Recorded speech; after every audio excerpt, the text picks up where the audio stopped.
네, 박근혜 대통령이 남아있는 정치인 출신 장관들에 대해 추가 개각을 단행할 것으로 알려지면서 앞으로 인사 콘셉트에 관심이 모아집니다. 무엇보다 박근혜 정부의 국정 철학을 잘 이해하고 교육, 금융 개혁 등을 속도감 있게 추진할 인물을 찾지 않겠냐는 분석이 나옵니다. 김지선 기자의 보도입니다. 연내 추가 부분 개각이 예상되는 부처는 기획재정부와 교육부, 그리고 여성가족부 등 3곳입니다.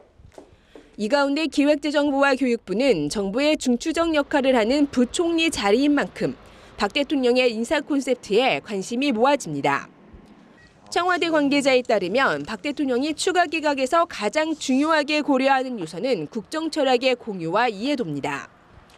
현 정부의 국정 운영 방침과 방향을 명확히 이해하는 인사가 낙점받을 가능성이 크다는 이야기입니다. 실제로 최근 발탁된 장차관 대다수가 고위공무원이나 국민경제자문회의 위원 등으로 활동하며 정부의 정책 구상에 일조해 왔습니다.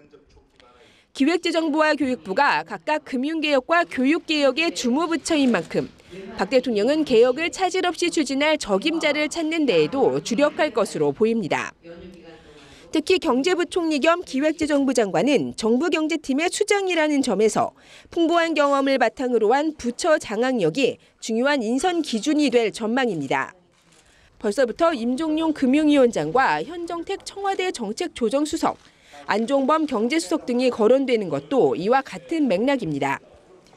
사회부총리 겸 교육부 장관은 교육 전문가 가운데 명망가 위주로 후보군이 형성될 것으로 보이는데 곽병선 한국장학재단 이사장과 김상률 청와대 교육문화수석 등이 하마평에 오르내립니다. 개각 시점과 관련해서는 황 부총리와 김희정 여성부 장관을 묶어서 먼저 부분 개각을 실시하고 최 부총리를 마지막으로 추가 원포인트 개각을 단행할 것이라는 전망이 대체적입니다.